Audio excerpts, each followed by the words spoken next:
There's still quite a lot of people joining, so we'll give it a couple more minutes and then we'll make a start. I think for me, if you cast your minds back, I don't know how many years ago, and I'm still talking about it, but when that game came out, Pokemon Go, and people actually got up and went outside, Yep. and it did more in that 2 months to get people outside than, you know, a lot of people have been banging their head against the wall to get more engagement with outdoor recreation. And we were kind of like, well, how did that work?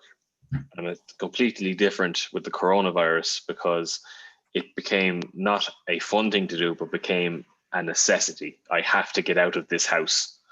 You know, I cannot be in here for 3 days in a row, you know, and it just goes to show that, you know, we have all the technology, we have all the, everything is easier, but if we're stuck in our home, we just need the outdoors. So that's what was really interesting to me.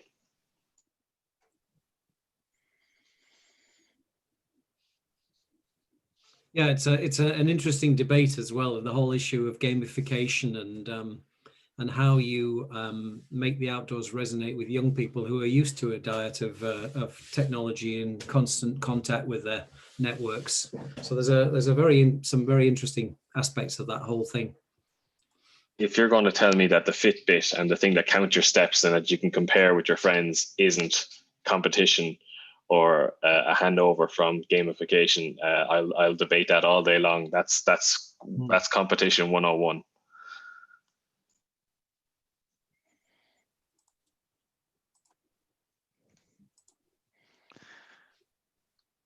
The preliminary chat in these events is always good fun.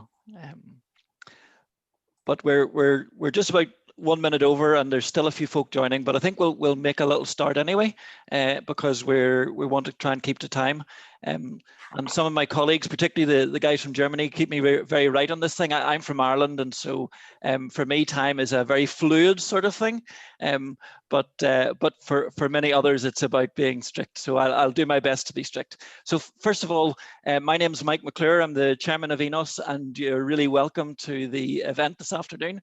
We're delighted to see so many people have registered and are joining from such a range of countries and diverse organizations. So it's great to see the interest that there is in this event. So ENOS is a network. We're a not-for-profit voluntary organization. And the team involved in developing and promoting this webinar all have day jobs, which I know keeps them really busy. But they donate a very considerable amount of time and energy for the work that we're trying to do. So I really want to start with a big thank you to the guys who have been in the background pulling this webinar together. It's been a huge amount of work, and it's really appreciated.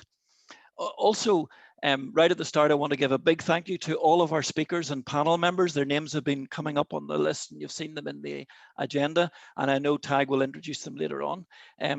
But a big thanks to all of those who are involved. We really appreciate their willingness to support our endeavors here in ENOS. Within ENOS, we are a network of like-minded people, but we come from a very diverse range of organizations and backgrounds.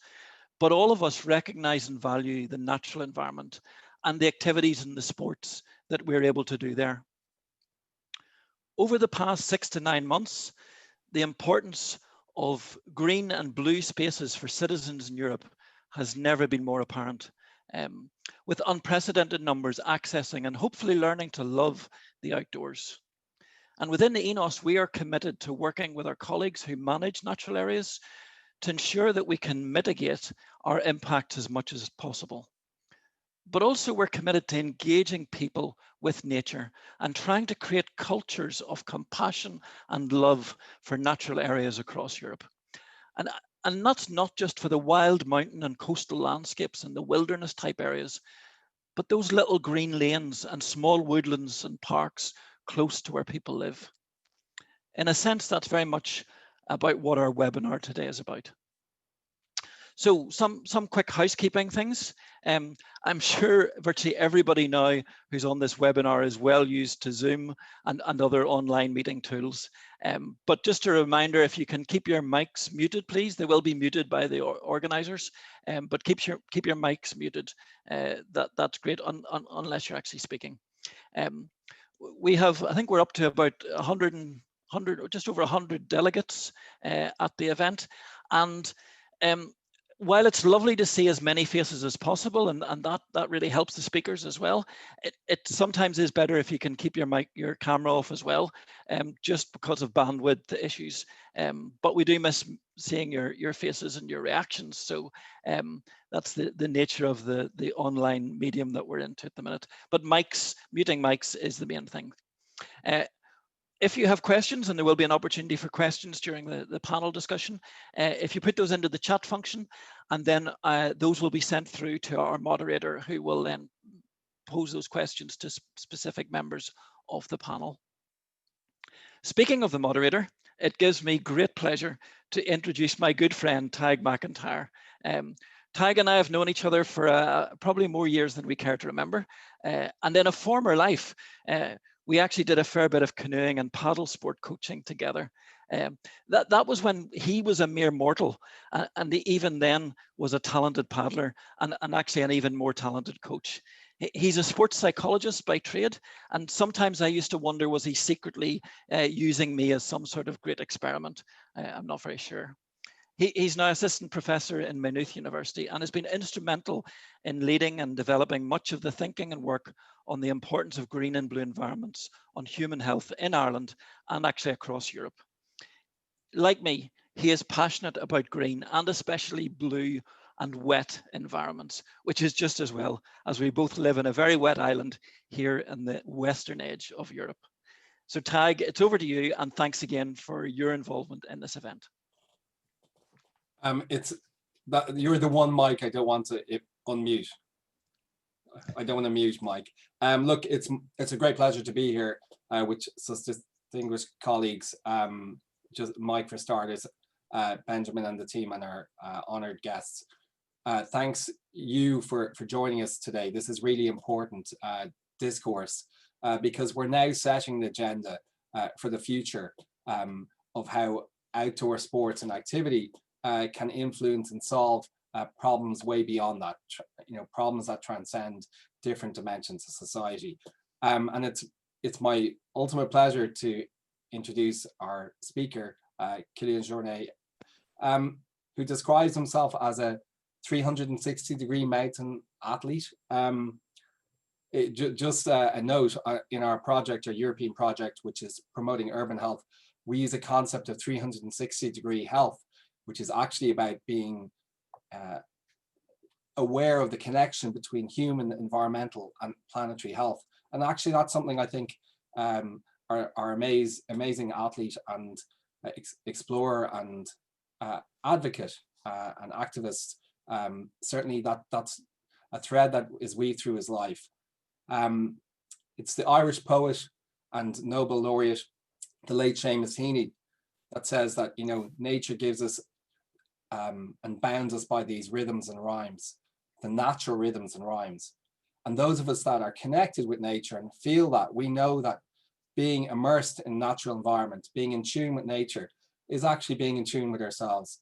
And I think that's something we really get from Kilian's huge track record across many different mountain activities. And it's hard to do justice to them here, and I'll let him allude to that himself. But I think most important, you have to understand there's what I would call a spiritual side, and it's no coincidence that he's now found his home in Norway, where, and forgive my pronunciation, but the principle is friluftsliv, which is about the embodiment of the outdoor experience being part of our natural lives and our change. And I just think of three concepts which resonate here. One is metamorphosis, the fact we're always changing, just like the environment, seasonal, it's changing. Although I did point out a few moments ago that I had seen butterflies in December in Dublin. So metamorphosis is about us changing, and I think Kilian has changed as an athlete, as a person, and grown from his childhood experience in nature to the peaks he's conquered. But more importantly, that inner view, that dimension of looking inside oneself. I think the other concept is homeostasis. We're looking for balance in our lives. How do we balance, commercial activity versus nature? How do we do that? And how do we find a balance for the future? How do we rebalance some aspects of our lives and society which are out of kilter? And I think resilience is the third part. We know nature can be resilient. During the last year, we've all had to display a degree of resilience, and these are important factors. And I think Kilian Jornet's story tells and speaks to all of these. So it's my great pleasure to introduce Kilian Jornet. Thank you very much, Tad, and Mike, also for inviting me to this seminar. And it's a pleasure to bring the discussion as an athlete point of view. I has been competing and racing and doing projects in the mountains for the last 20 years. And it's true that I think we are privileged when we are doing outdoor activities to see the beauty of the mountains and the beauty of the natural areas, but it's also with sadness that we see how our impact is affecting to all these areas that we love. First, egoistically to practice the sports, but also more because they provide us with the resources, and they provide us with the many of different resources and many of different things that we really need for living as a species. And even if I believe that the practitioners of outdoor sports, we are probably the ones that we have a biggest consciousness about the environment, that we are more aware about what we need to do to protect them. I found very interesting an article from 2 years ago where it was in Germany, and in this study carried it said that the natural sports were almost 50% higher on carbon emissions compared to other individual sports like team sports or like running. And that's even if we have a higher environmental consciousness.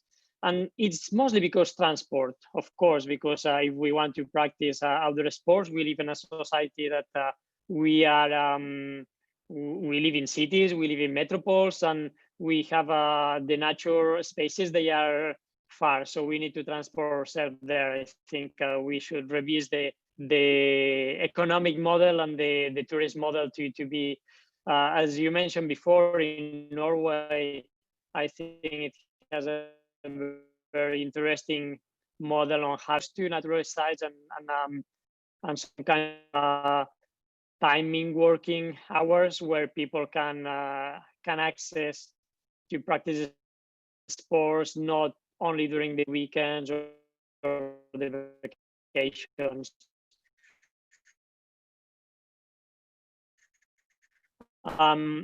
But coming back to outdoor sports, I think we are the ones that probably we love the most the mountains and the natural spaces because we are there every day. But on another way, we are the ones that are polluting more, and I include myself there. Like it has been probably one of the worst polluters when it comes to mountains with all the travels. How all the outdoor sports players are working together, because I think from now we have mostly an individual approach. So athletes, they are focusing on their individual footprint. The brands on how they produce is mostly on the materials and the sources of these materials, and the events on different activities for the sustainability. But I think if we work together, athletes, event organizers, brands and federations, we can really optimize all the actions that we do to be able to be more successful on preserving these environments. So actually, we can go to the next slide here. We'll see if we can do that.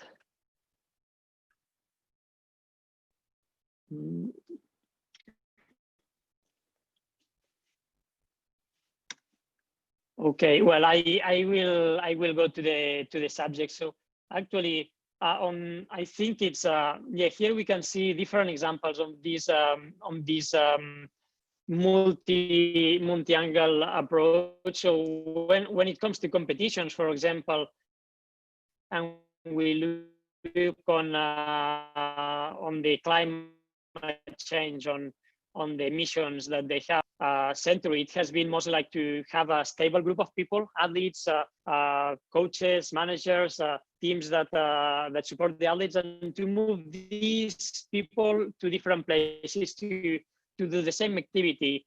What is very good for the promotion of the sports, but it have a very bad impact, because we are actually moving a lot of people to do the same thing in different places. That's a bit the model of any outdoor sports, being competition or not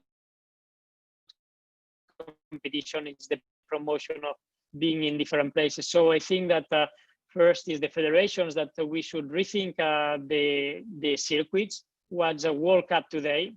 It's mostly the same in all the sports, it's just to have different locations around the globe. And maybe we should rethink on having more local competitions that give access to have only international finals, for example, or some other kind of competitions that involves less traveling, that we can do more local races and reserve the international to do that. And that means that the events also need to work in their side on having more local activations instead of like searching for more international athletes coming there, and have a more reasonable like mobility plan. And that's something that I know that most of the events are.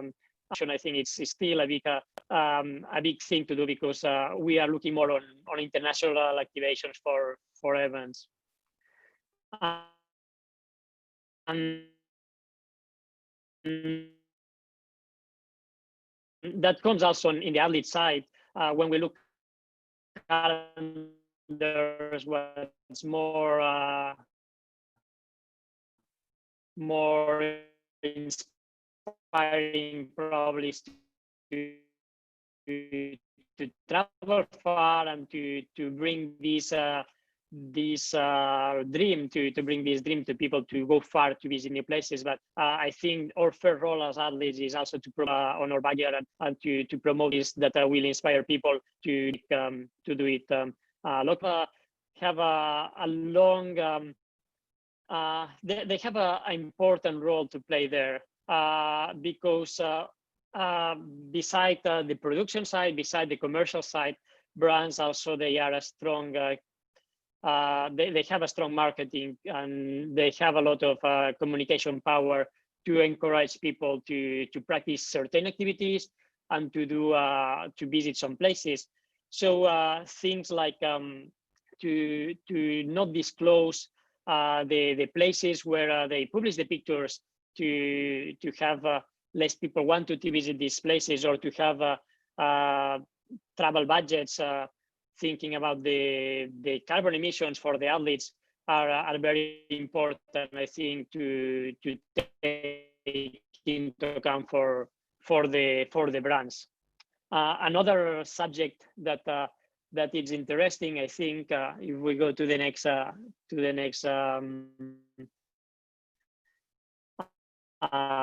page,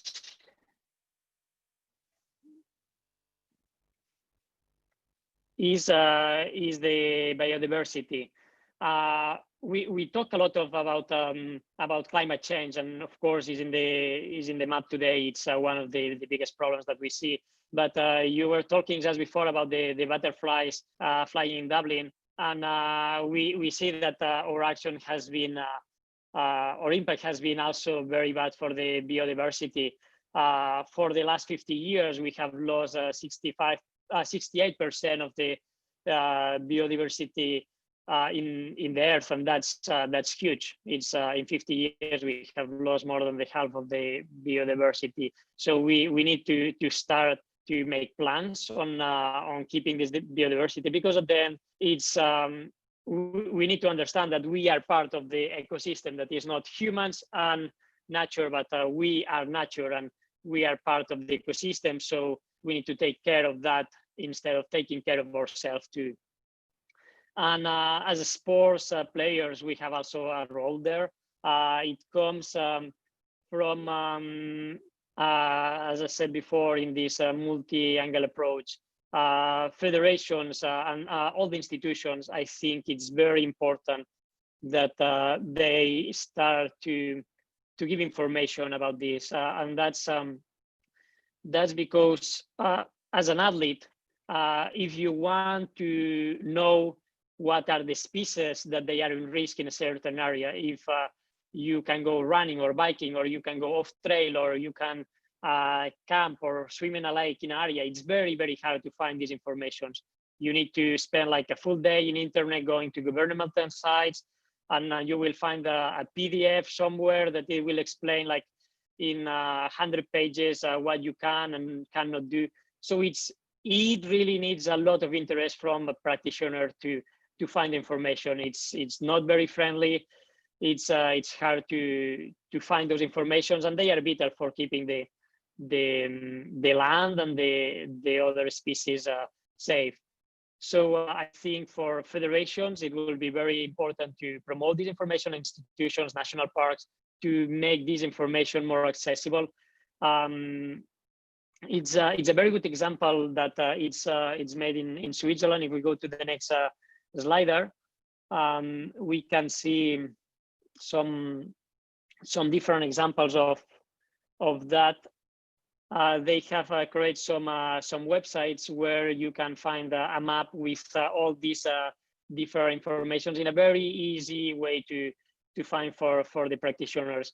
And I think that's key to give the information, because national parks, the different institutions, they have this information, but it's very hard to get it today and to make it accessible.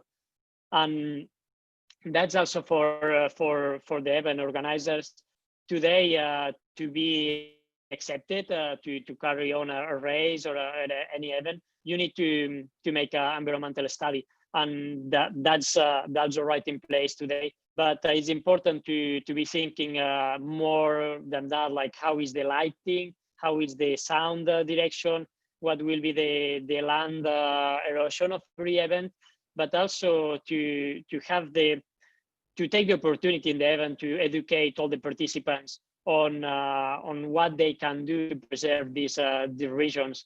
If we are making an event in the forest, trail race, for example, you can also be explaining in the briefing of the race what are the different species that they are living in this forest and why they are important and what we need to do to preserve them. And finally, as I said before, brands in this aspect, they have a big role in communication.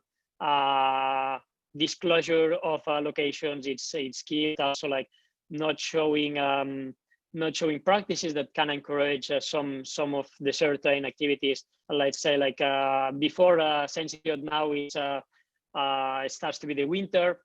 Skiing, it's soon here, and we know that it starts risk period for the capercaillie in many of the forests in the Alps or in the Pyrenees. So if brands, instead of encouraging like people going skiing to forests with images and with that, they encourage another practice, maybe it will be easier for the conservationists to not have people skiing on the capercaillie forest during this period. So as you say here, this is a very good example of the zones where the sensitive zones in Switzerland, where it's very friendly to access there. You click where you go and you get all the information, and that's something that we should be better to educate people and to get information out. so more practitioners can find without spending like a full day navigating on governmental sites. We can go to the next slide now, and we'll talk about resources and pollution. And here it's been a lot of good evolution the last years. I remember when I started racing 20 years ago, the gear was focused a lot on performance and not at all on what was the cycle of this gear and what were the materials of or the sources materials from these different equipments. And today we are lucky that we have a lot of technologies that makes us capable of making very performant products with a very low impact on environment. And that it's been a lot of discussions about microplastics lately. It has been found that microplastics in all the oceans, and it was a study recently that they said that they found microplastics in every single sample of snow in Everest, from the base camp to the summit. So that's pretty crazy to imagine that we actually everywhere in the world, from the deepest oceans to the top of the world, is microplastics. So that's a big problem. We should stop that. And as I said, we have the resources and we have the materials today to produce any textile without microplastics and without other materials that they are highly contaminating. When we come to brands, the 90% of the emissions, they are not from the headquarters, they are not from the brands, but they come from the supply chains. And I think there is where we should focus when we are talking about brands, is to focus on the supply chains, to make better materials and to have less emissions, because most of the European and Occidental brands, they are really having a good focus on having very clean headquarters and very clean designs. But the next step is really to take on the supply chains on the same standards that we are implying here in Europe. And then also when it comes to the pollution, it's a cycle, because today athlete, if he wants to buy some products, it's hard to, like, for publicity, for the marketing, we are really encouraging to have a cradle to gravel model. So the practitioner buys, let's say, a jacket, a new jacket, even if it's from good materials. At the end of the life of this jacket, we'll put to recycle at the best. And that's not the worst practice, but it's not the best. We need to be looking more on circular business models. So where it's modular equipment, so where you can replace the places that get used, or where you can do a second hand or subscriptions. So to look models that they are not seasonal, and collections that they are think about being renovated year after year, but about gear that after a production, it has a long life cycle. And that's from the brands to start to think not about to think about a different commercial mode, a different way of making business, and that will make the choices for all the practitioners much easier to have a more sustainable gear room. It's a big problem for events on goodies, and that's also a way of thinking. When we go to an event, we expect to get a racing bag with a lot of small things that they make us think that we get something more when we pay a ticket, and that's the worst. Like, because the 2/3 of these goodies that we will get in each event, they will be on the landfill just a few hours after we get them. And most of them, the next year, they will be on the landfill, because they are made from very cheap and bad materials, and because they are things that they have not real use. So I think the no goodies policy should be it should be actually regulated on that events cannot have goodies as a law, but from now I think all the events should be taking the responsibility to stop goodies and find other more environmental practices on that. I know some initiative like Trees No Teas that it's here, it's in Scotland. They are giving races or events the possibility of the athlete to buy a tree instead of getting the t-shirt of the event. So giving local or seasonal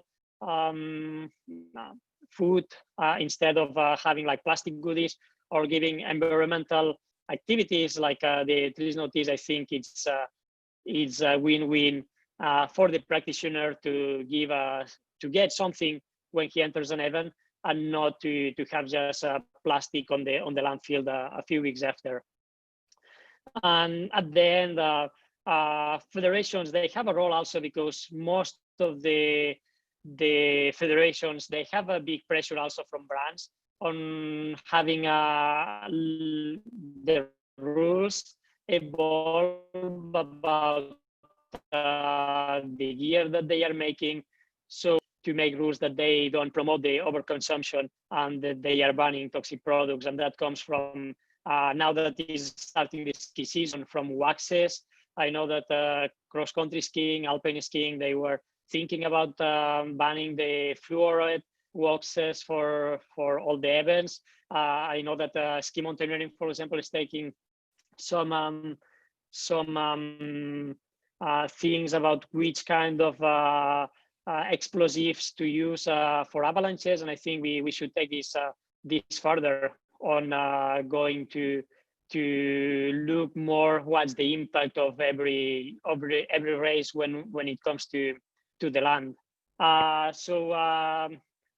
Just to end, I think that we have a long way to go. It's a lot of things that we need to improve. But I think that outdoor sports, it's taking a step. We see that athletes are taking big steps. I want to mention like a friend of mine, Xavi Tevenard, that he decided to not take any international flight or any flight to go racing, and he's one of the best runners in the world. We see brands that they are doing really interesting practices because of their own gear. We see federations that they are pushing, and I think it's important to keep this way, but it's still a long way to go. And I think a seminar like today, it's the good way to start, to bring everyone together to discuss in these topics. Thank you so much, Kilian. I think this is an amazing traverse of many difficult challenges you've described. I love the idea that it's mapped against UN SDGs, and there's two maybe we didn't outline explicitly because they're embedded, which are, you know, good health and well-being, and SDG 3 and SDG 4 about education.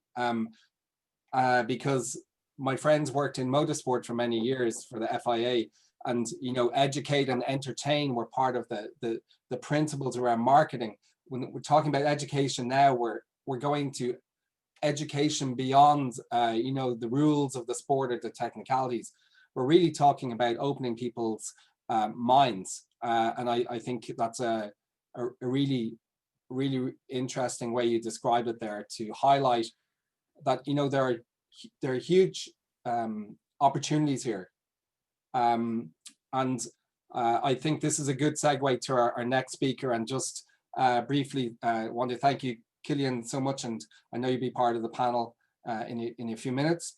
But we have over 130 people involved, so thank you all for your attention. And I know there's some questions for Kilian we can deal with later, but this is a really amazing narrative that we've heard. The segue to our next speaker, Mark held is quite interesting, because he's an activist, much like Mike and myself, from outdoor sport, who went into it because, you know, for all the right reasons, partly because, you know, it wasn't like a real job, because the freedom and autonomy we get in working in the outdoors and being part of that culture and lifestyle is different.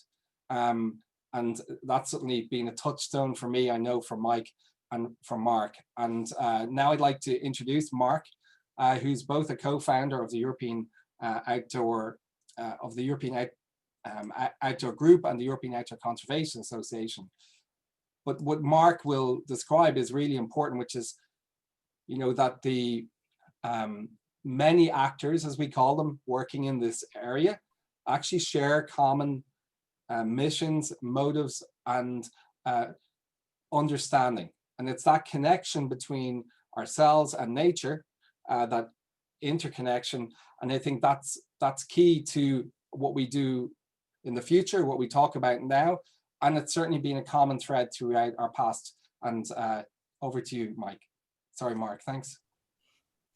Well, good afternoon, everybody, and welcome to my luxurious COVID office, which is actually a garden shed, which I share with bicycles, outdoor and climbing equipment, and beekeeping equipment. So excuse the background. When looking at what we were going to talk about today, I was struck by the idea that outdoor is an unlikely champion of improvements within business for sustainability and social welfare. And I just wanted to explore that a little bit and to give some background and to explain why I think there is such a passion for improving things within the outdoor sector. And by the outdoor sector, I'm primarily referring in my case to the business sector of the outdoors, so the branded goods sector. Right, so we're really proud of our heritage in the outdoors, and everybody I meet who works within the outdoor sector, no matter what their area, is universally quite proud and chuffed of being involved in the outdoors. But as a scale, and if we look at it in comparison with other business sectors, we're really pretty damn small. You know, if I look at tourism or leisure or consumer goods, generally speaking, the specialist outdoor industry in Europe is worth around 12.5 billion euros at retail. So it's not that big in comparison to fast fashion or any of these other areas. And we really need to consider what the background is. And if you go back to the origins of the branded outdoor sector, it really started in the 60s and 70s. And almost universally, the brands were started by enthusiastic climbers and outdoor people who couldn't get their gear, felt they could do something about that, and started making gear themselves. You know, that's still true today, that there is an extremely high level of activism within outdoor brands. And you know, I grew up when I first started working in an outdoor brand with the first thing on Monday morning, the talk was all about what climbing did you do, what running did you do, where did you go, what paddling did you do? And that still permeates throughout the industry. I think it's becoming slightly less as some of the big corporate sides are starting to come in, because there is a disparity between the majority of brands, which are really SMEs, and then the really, really big brands, which are billion euro plus concerns and global brands. So by background, we are outdoor enthusiasts, and like most people in the outdoors, we care about the outdoor environment, and we care about people, and we care about access, and we are engaged. So what really went wrong, and how did we lose the plot, really, in terms of our sustainability footprint? Well, as I mentioned, the early days were very entrepreneurial. The whole industry was what we say is flying by the seat of its pants. The manufacturer was almost predominantly, I think you've gone too far now with my slides, but don't worry about it. I'll stay there for now. You know, the manufacturer was virtually all in Europe. The company I worked for had nearly 700 people working in the northeast of England. Footwear was produced in Italy, apparel, backpacks, most of it was in Europe. So we had short supply chains, we had good oversight, But the whole thing was run very much by gut feeling and growth. And then what happened? Well, for purely competitive reasons, people discovered offshore sourcing. And once one company had discovered offshore sourcing, was able to have a competitive advantage through the cheaper pricing, then that really started something that became a massive a move offshore. And of course, predominantly this is Asia. So the short supply chains that had good oversight became long, and oversight as a result was massively reduced. If you're going to have a long supply chain, then you really need to have huge amounts of scale to monitor that supply chain. And the outdoor brands that we're talking about just aren't of that scale and aren't of that size. So we lost sight of a lot of what was going on within the supply chain. Outdoor has never really had massive resources. This loss of oversight that I referred to had an impact, and we call that impact the halo effect. And the halo effect is the contrast between the imagery of outdoor brands and what our consumers think about outdoor brands, who are often hero brands to the consumers, and the realities of the supply chain. And actually, in all honesty, there was a credibility gap, because if you'd investigated the supply chains, you would have found things happening that really we shouldn't be proud of, and certainly we wouldn't want to publicize. So it was kind of the realization of this credibility gap or halo effect that created an awakening within the industry. And we moved from being good little hamsters in our hamster wheels, running around oblivious to what was happening outside our immediate sphere of work, and a few home truths started to fall on what was luckily fertile ground. Some of these home truths came from campaigning groups who were working, to expose companies for the things they do wrong. And my own view on that is we absolutely need these organizations, because these organizations play a vital role in holding people to account. So when basically good, honest, ethically motivated people are shown that what they're engaged with is perhaps not as good as it should be, they're genuinely shocked. And the net reaction of that is they want to take action, which is exactly what we did. We had what we called the rise of the sustainability working groups. Within the outdoor branded sector, there are two major associations globally. One is the European Outdoor Group, and the other is the Outdoor Industry Association in the United States.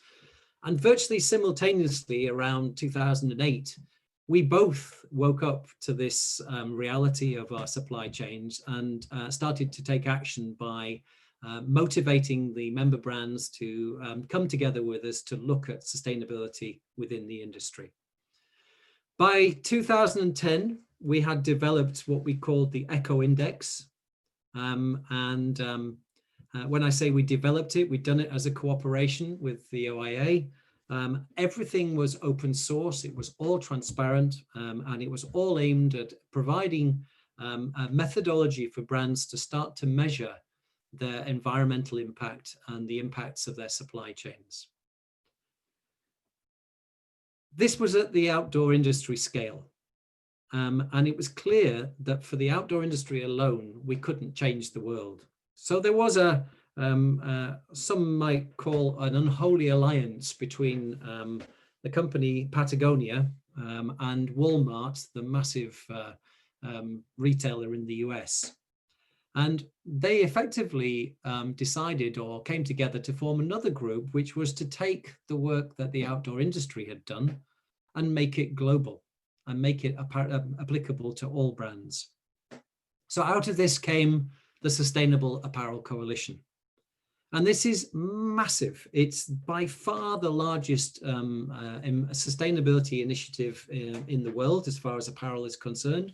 It involves the supply chain, it involves the pre-supply chain, not just tier 1, but what we call tier 2, so fabrics, and tier 3 and components.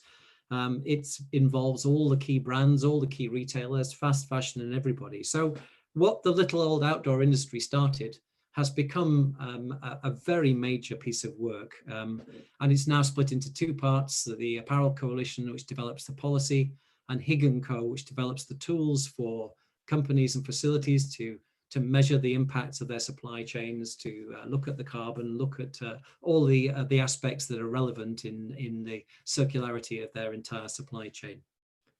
And that's not enough.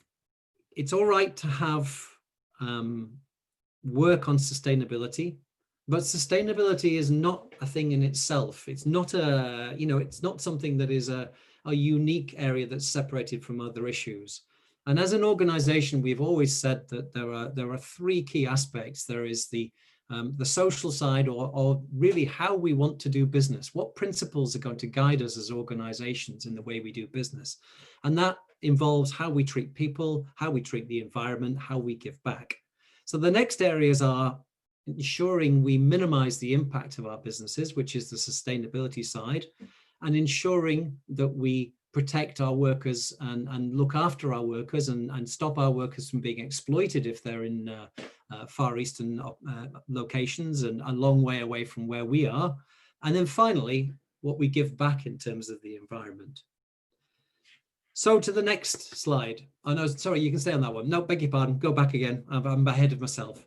So on the social side, there are lots of options for companies to align themselves with socially motivated NGOs. And we felt that that was, again, from our side, ridiculous if all the brands started working with different NGOs. So what we did is we looked at all the NGOs and we talked to them and we shared our aspirations with them. And eventually we assessed them and worked out which one we wanted to work with.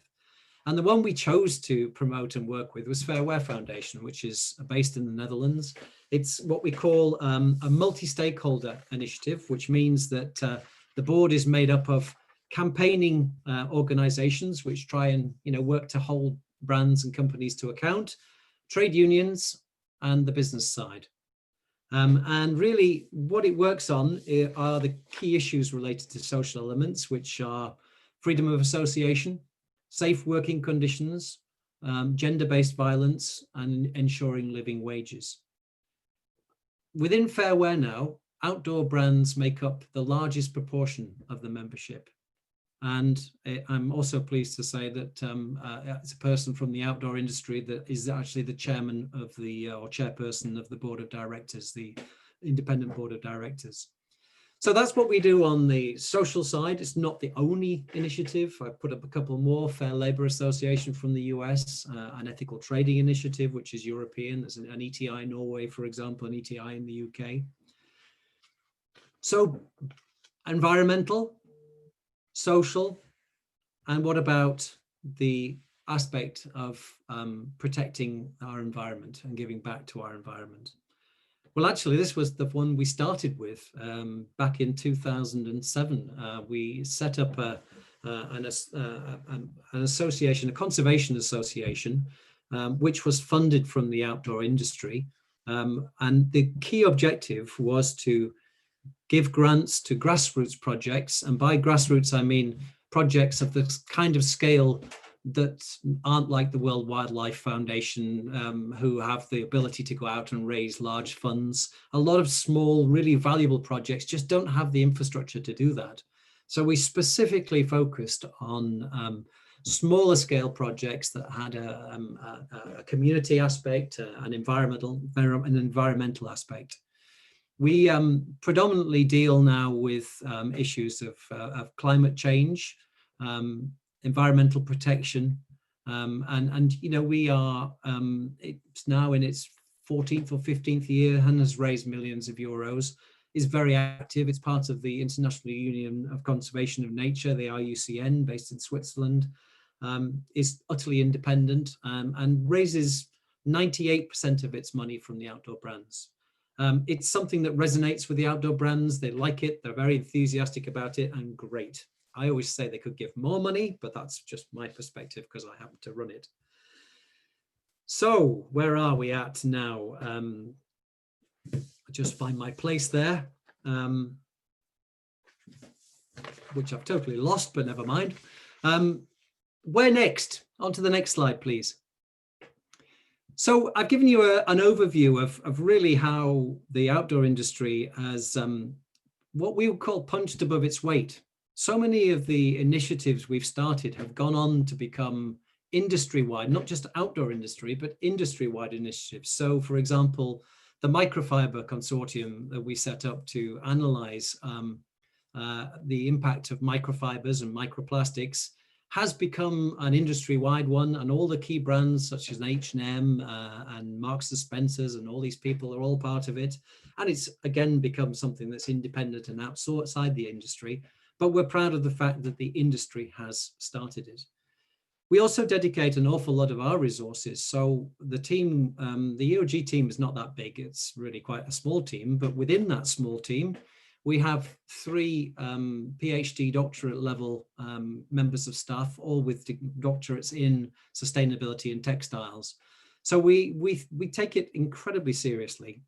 We insist that all members coming into the EOG and all members within the EOG sign up to our sustainability pledge. And that is not a static pledge. It starts off at one level and we expect members to gradually improve all the time in terms of what they're doing. We have a lot of big projects in the offing now, which we're looking at. But ultimately, what I'd like to end with is perhaps coming back to some of the things that Kilian said. And really, the key issue that we all have to address is the very model itself. The model of the outdoor industry is one of consumption.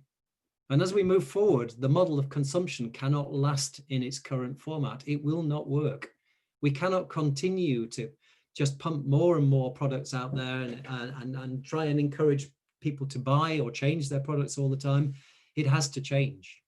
And the issue of circularity has therefore become a major point of debate within the industry. And really the challenge is, how do outdoor brands become about more than just the product? How do they become part of a relationship with the consumer where the brand is using its resources to do good? It's also facilitating the outdoor activities. It's engaging the consumers within the activities and the aspirations of the brand. And product is either leased and then comes back into a certain circular way of doing things, or it is repaired and onward used. And generally speaking, the products are quite long lasting. So I think there are still some major challenges to come. We've come a long way. I am immensely proud of the industry's reaction to this and the enthusiasm that brands have for becoming more than just producers of goods. And that's to be applauded from my side. And whilst I don't underestimate the challenges that we still have to get over, I think we're in a good direction. Thank you very much.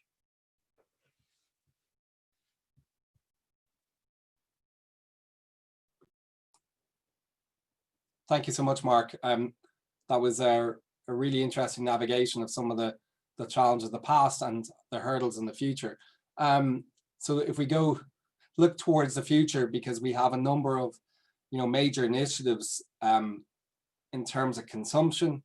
We have obviously UN SDG goals, which have to map out behaviors, certainly at societal and industry level. We have European Green Deal and many other initiatives to promote a new relationship or a new type of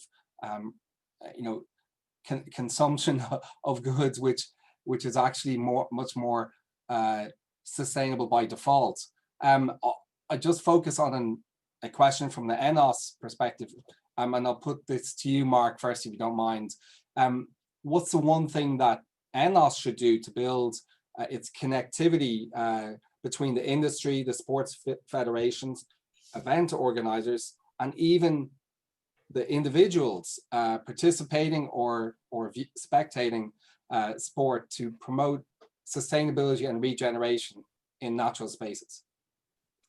Well, I think my response to that is we all have a natural tendency to be in our own little bubbles, don't we? So it doesn't matter whether you're part of ENOS or the EOG or any other federation or any other sector. It's comfortable to be within your own world. And I think that's the first thing we have to recognize, and that we have to reach out and first of all educate ourselves about the different areas that surround us.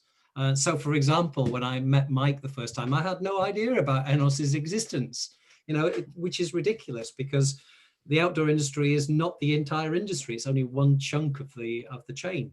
So I think education amongst us to understand what we each do, what part we can play with that, and then after that, coordination, because there's no point of us having too many independent initiatives that maybe overlap because that's just suboptimal. So get connected properly, educate ourselves, work out where our common goals are, and then collaborate and formulate policy together on how we can improve things. That's superb. And look, I just float that to Kilian for a moment. Kilian, for the individual athletes that that you grew up with, and bear in mind, you've gone beyond the athlete. You're like Muhammad Ali of the mountains, right? You transcend your sport and in many different ways, and that's remarkable. And with, is there any ways that, different organizations that are partners here today can be a touchstone for athletes who, at some level, I think Mark described the word that I use within sport, people are within a performance or high performance bubble. How do we connect with those athletes so that they can follow, the role that you've led as an athlete ambassador?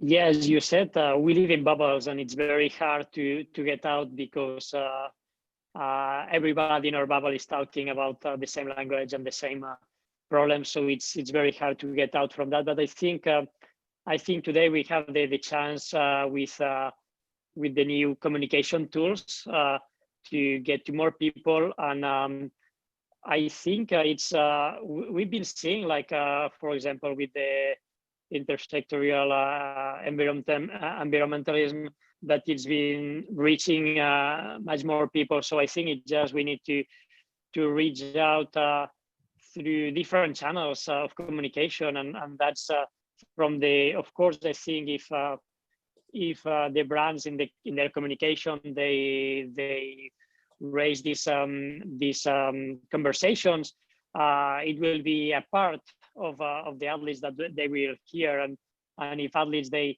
bring the conversation into their bubbles. So it takes only like one athlete to bring the conversation into their bubble, and then it will spread from that. And so I think it's the responsibility for all of us to take the conversation and to take these into our different communities. And that's many times I think we are afraid of bringing that, because the negativity that it can be is like, oh, it's this guy is talking about that, or like if you are a brand like communicating in the social media, you will have like some negative responses because people will say, yes, but you produce on that or you fabric on that.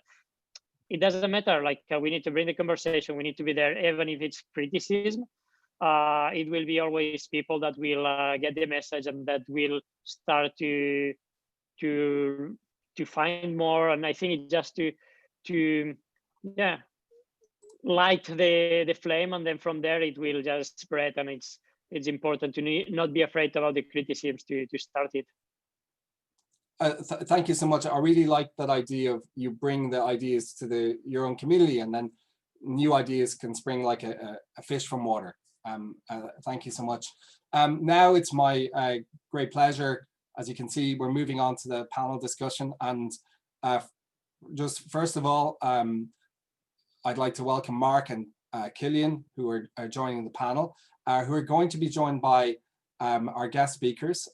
Firstly, we have Nicola Notaro, who's the head of the unit for nature protection for we call the DG for environment in the European Commission. And bear in mind, the European Commission is working very hard on different initiatives here, and the project I work on is funded through Horizon 2020. Is one of these many initiatives which the DG and many others are working towards. And next, I'd like to introduce Carl Ritchie, whom I know well, who's Executive Director of the Europark Federation, and has a huge role in policy and advocacy. I have to say, ENOS, really look towards organizations like Europark to see, okay, how do you combine an advocacy role, building your own community, with a policy formulation role. And that's really powerful work by Carol and the team. And Noel Doyle, who's a guest speaker and a researcher, a PhD from Leave No Trace Ireland, who's a researcher in this area based now in Galway, in the midst of Galway, as we heard earlier today. So I'd like you to welcome the whole panel here. Thank you.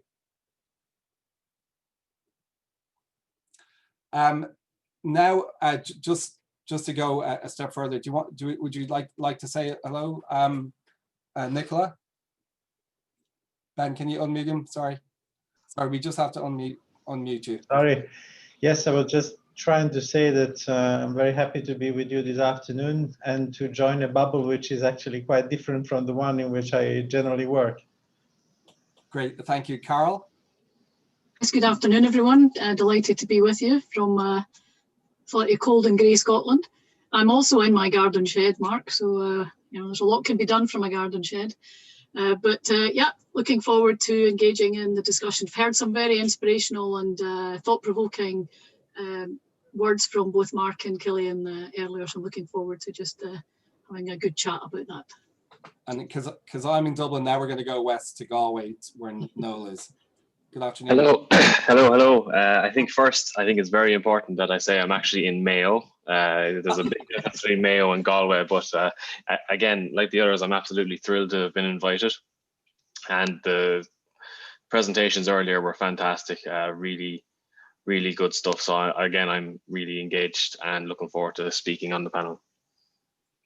Thank you so much, and thanks again to Mark and Kilian, because I think we've all been inspired by your sharing your own personal narratives intertwined with you know, advocacy role. It's really important.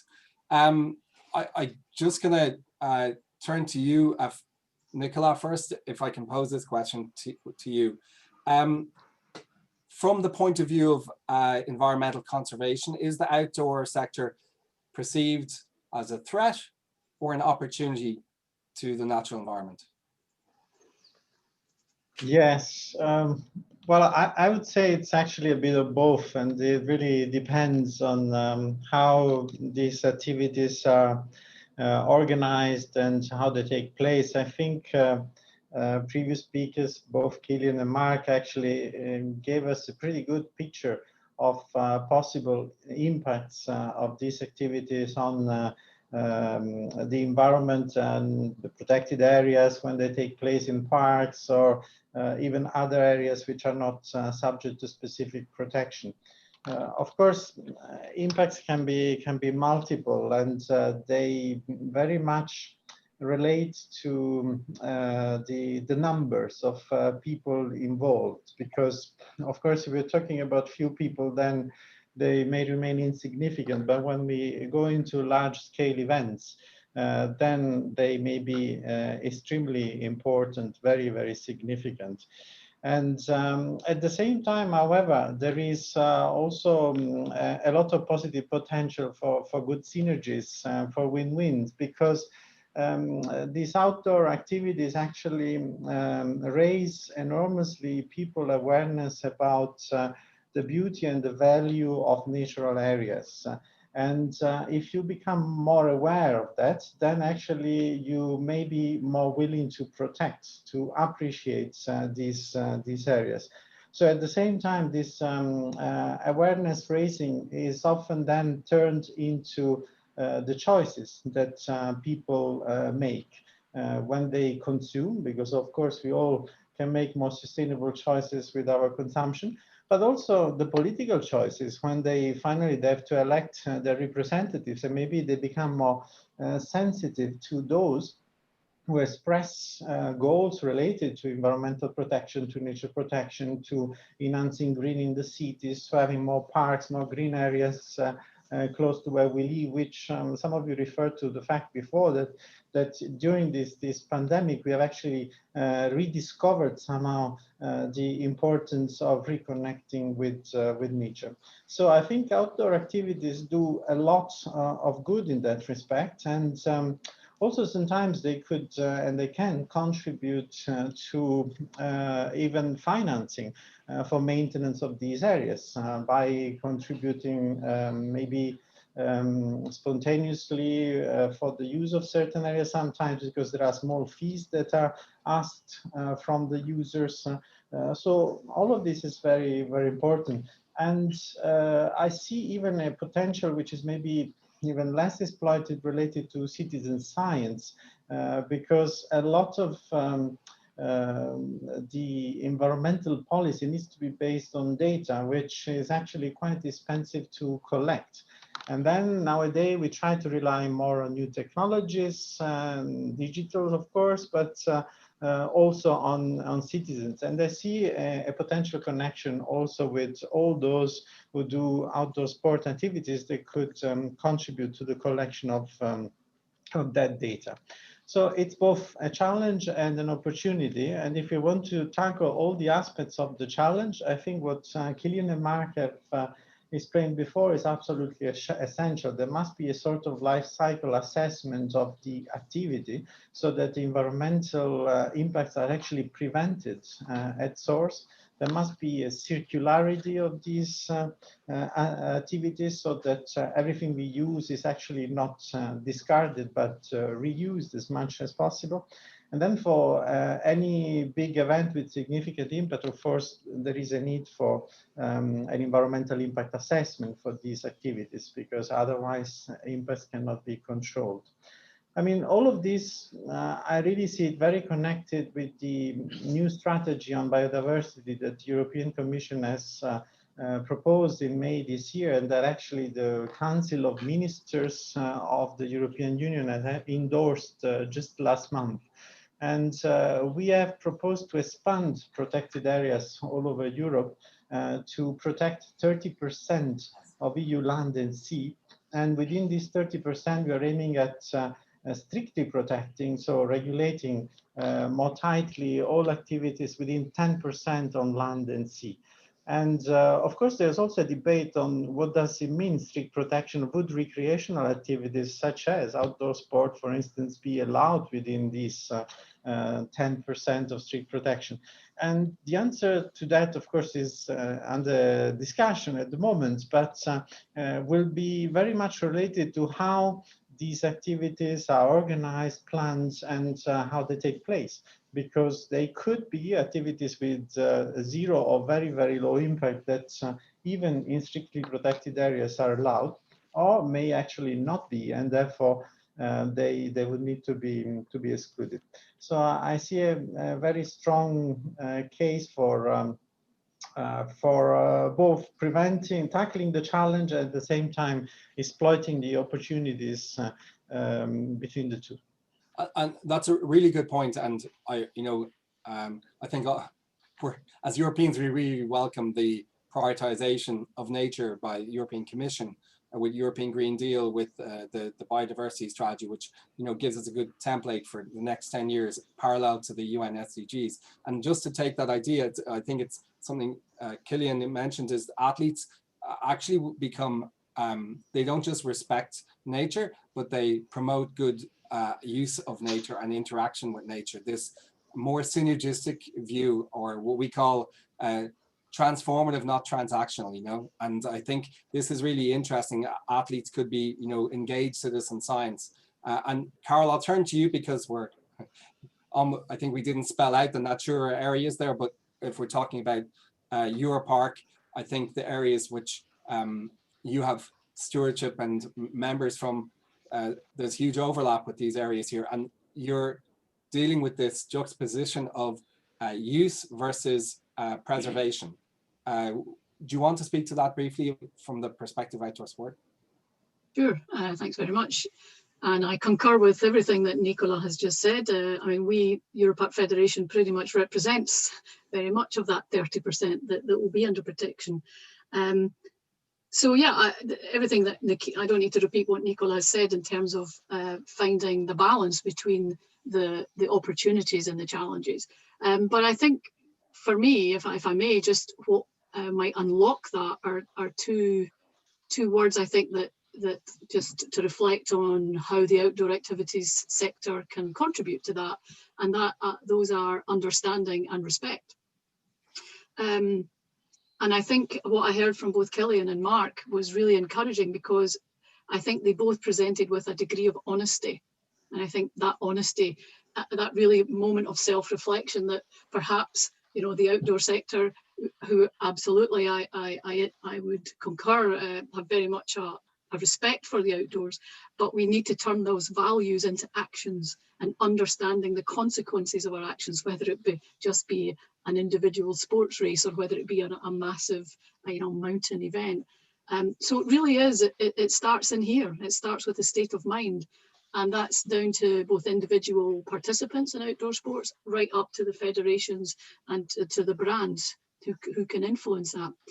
And that does, and if I may suggest to Kilian, that the circles that you presented, very excellent though they were, if I might add one thing to them, and that's right in the middle, would be partnership.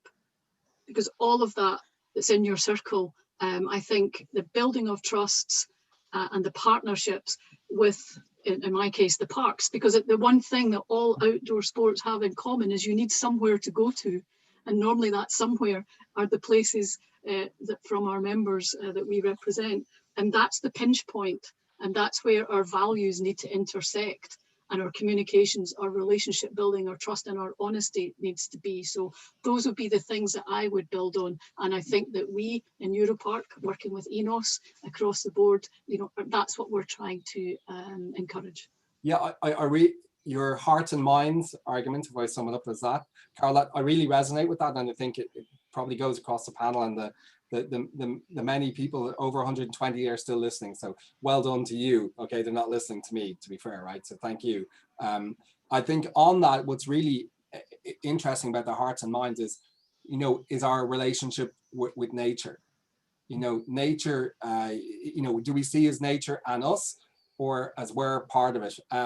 I'm just going to flip that lovely question to you, Noel, because your role as obviously as a researcher within an advocacy group, how would you pose that those two entities?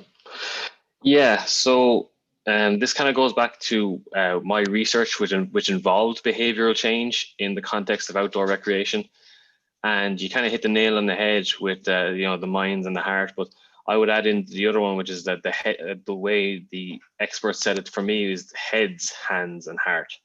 In that we are developing the attitude, we're developing the emotive need, we are collaborating with each other, but we're also teaching the skills. So having all the good intentions in the world, you know, it's a good starting point, but you need to show them how to make these changes, and you have to involve them in the process, and you have to teach them how to do to make the right decisions. So I'm kind of just echoing what Carol and Nicola have said. You know, it's particularly the emphasis on collaboration. Leave No Trace's success, or our ability to spread our messages, has been through collaboration with a variety of entities, organizations, educational groups, and through them and through this network that we have built, we can develop educational things to teach community groups, to teach students, to teach organizations how to make informed choices. And if I was to add on another word, yeah. because European, and I'm just going to introduce you, Mark, again on this, is we go heads, hearts, minds, and pockets, right? Yeah. And we say finance. So there's a financial angle to all of this. I mean, I'm of the school that says, if we can't make this, if this doesn't make money, what we're trying to do, it's just swimming upstream. I do like swimming upstream, sort of like paddling upstream, but we know that the benefits of synergies in terms of financial models, of investment models, is there a way that, you know, the larger partners in the outdoor industry can seed new sustainable companies, almost in the way you obviously know about the microbrewery story. You know, every large brewery now owns lots of microbreweries. Is there a way for seeding of new ideas which are, you know, born out of sustainable insights in communities and in the mountains and in our natural regions? I'm not sure is my honest answer. Okay. And I'd say that because the biggest companies are all stock listed companies. And whilst there is a genuine move by the finance world to start to include social and sustainability issues in their evaluation of stock market companies, I think it still has a long way to go. So I think the choices that are being made to drive companies towards a better model of sustainability, circularity, and engagement with their consumers and the outside world is not a predominantly profit-driven motive. Because the most profitable business is still one that sells the most widgets, isn't it? Make a profit and sell as many as you can, and that's not what we're talking about here. And that's a fundamental change. And there's still lots of work to be done to move from one model to another is a really major task in an economic model sense. But I think there will be lots more coming, but I don't think it'll come from the massive big companies. I think it'll come as a natural organic movement. Yeah, and absolutely. I like the idea this can grow through the Building Back Better strategy from OECD and the supports at national and European level. If we go a step forward, I'm going to take us into the future, Kilian, because I don't know your age, but I'm guessing. So I'm going to go 2030. You're an event organizer. You're running a large scale event in the Pyrenees, the part I know, which is near Sort, near the Padlaresa River. So what would your vision be that would guide you in 10 years time to run, say, a carbon neutral sporting event of world status? Easy question, sorry. Yeah, easy question. No, I think because when we think what's a successful event is like a larger scale event, but maybe it's not. Maybe we should do more low scale events, so with a few participants to have less impact. And I think that's something that I like in the US, especially. They have a very much better conscience about that, where events with 100 participants, the biggest races, they don't have more than 150 participants because the impact of them and the people following. When in Europe, we are looking more about the events with thousands of participants. So I think in the future, we should look more about less participants in the events, and then maybe you just need to bring to these participants something more, and it's about creating this atmosphere, and I think that can bring people to accept that it's less participants, and then I think it's very important everything that is built around the event, like from the activities. It's also an opportunity because with the participants, it's always like families, it's always like people that it's following. So in the time that they are there, like it could be good to have like kids activities where some conservationists or like some people from the national parks, they are explaining them some the ecosystem of the area, or it's some other activities like plugging activities where like collecting rubbish or so. I think it's important to build activities around the events to raise the conscience and just to build this sustainability and not focusing on like building larger events, but to, as I said before, also to activate local communities, to build events not for national, but to build like for local communities, and then sure that it's also a different strategy in terms of marketing. It need to be some international events for the marketing side, but maybe it's to limitate them and maybe to really need to have a different system to access to these events and to bring more to a smaller scale local events in the future. I really like this idea. So we've gone heads, heart, minds, pockets, families, intergenerational piece, and communities. And right now we have a community engaged here today. And look, I'm really grateful to everybody. I'm just going to ask each of you as speakers just to give me one line before I hand over to the concluding remarks, if you give me one sentence that describes, you know, where will we be, what's your one message for us for the next 10 years, to just work off that timeline? Broad brushstroke in terms of outdoor sport activity and sustainability. Nicola, I'll turn to you first, I'm sorry. Yes, thank you for asking me to go first. Well, I think by 2030, we will probably be successfully on a path to recovery for our biodiversity, if we have achieved the goals of the EU biodiversity strategy.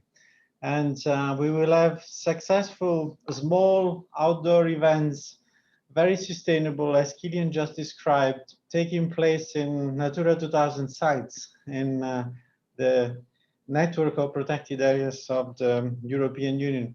And we will have big companies that actually support these kind of events and produce sustainable gears and all other materials used in that context, because maybe they have been affected by the European taxonomy for finances, which is a tool that we are developing to identify sustainable investments so that we stimulate the finance world to go green, and actually to do that, because otherwise they know they would lose profits, as Mark referred to before. So maybe that's where we would be, and certainly we can work together to make steps in that direction. Thank you so much. Carol, I'll try to keep you to one line or one sentence. Yeah. I'm Scottish, so there's no way I can do it in one line. But no, I just want to build on what Nicola has said and add to the vision in that, yeah, our parks have had their infrastructure invested in so that they can hold these events, that there's good capacity building to ensure that the partnership working is effective, and that through the sustainable economy that outdoor sports will bring to these areas, that we ensure that there's living landscapes with viable employment for our young people to stay in these rural areas. So living places, living in harmony with each other. Be my vision. Thank you so much. Thanks for being so succinct as well. Noel? Yeah, that's a different. I just finished a thesis, so you know, keeping to the point and short and sweet is not what I meant to do. But if I was to give one sentence, I think that we must collaborate and communicate with our partners in order to achieve these goals. I think we can do more together than we could ever do individually, and networks like ENOS and different partner organizations will be vital to achieve the goals. Grev Mogget, thank you in our native tongue. Mark, please. I think we need data, we need understanding, we need collaboration, and we need a clearly agreed set of objectives so that we know where we're going. I really like that. Thank you. As a scientist, I'm with you there. And I did note you were hiring PhDs earlier, so we'll be in touch. Kilian, go back to the youngest person in the room with the youngest athlete in the room. Yeah, no, I'm pretty agree with all of them. As Mark said, I think it's important to have this collaboration and this partnership to work together to be a bit out of each bubbles, and that's why ENOS and other organizations like that they are very important. And as he said, also working with that and with goals, I with that also to have the open source. To have all this data and all these resources open source, it just brings a faster step. I think it's working together with the same goal and to helping each other, even if we live in a very competitive world, to be helping each other. And I think that's what it's about today. Thank you so much. Thanks to all of you. For sharing your insights and co-creating a vision together. I think it's really important to hear these different voices, and thank you to all our speakers. I'm going to hand you over to Eduard Inglés-Yuba, Director of the National Institute of Physical Education, Catalonia, for closing remarks. Thank you from Dublin.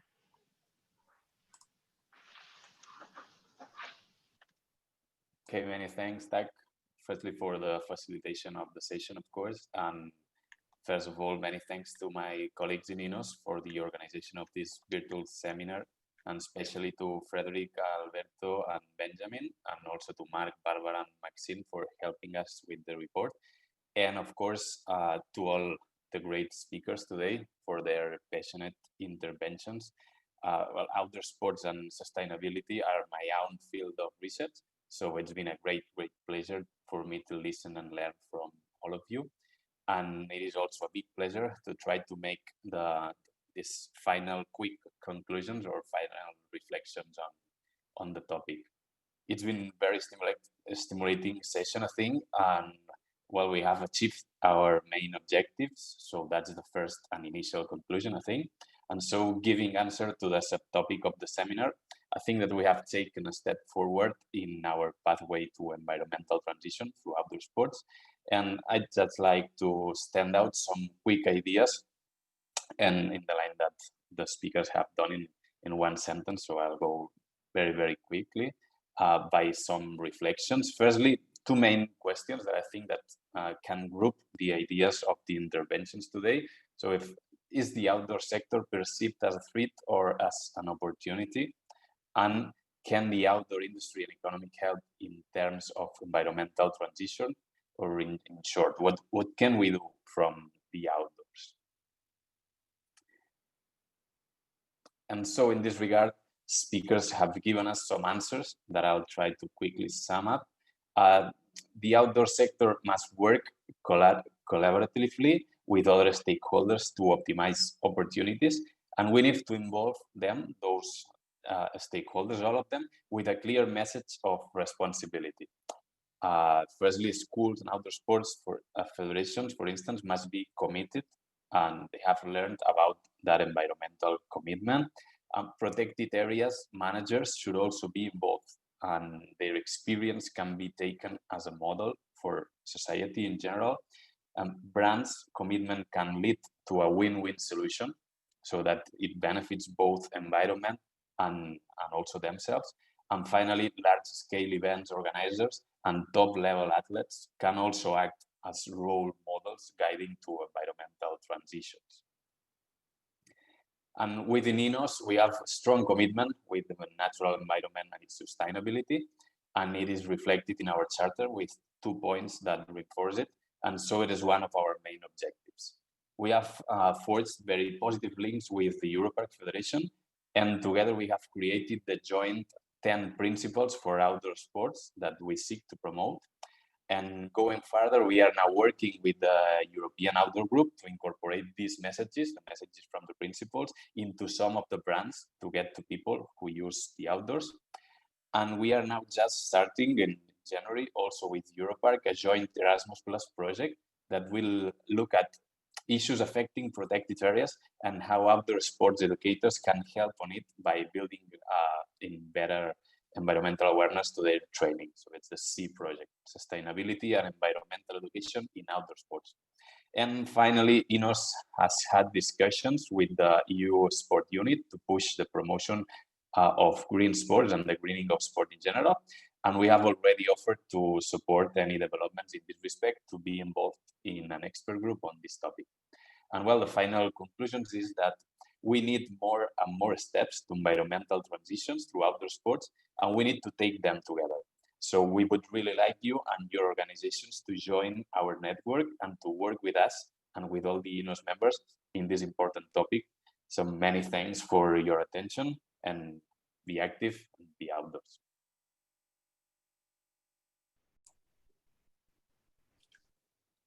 Thank you, Edward. Goodbye, everybody. Thanks. Thanks. Thank you, everybody. See you. Bye-bye. Thank you.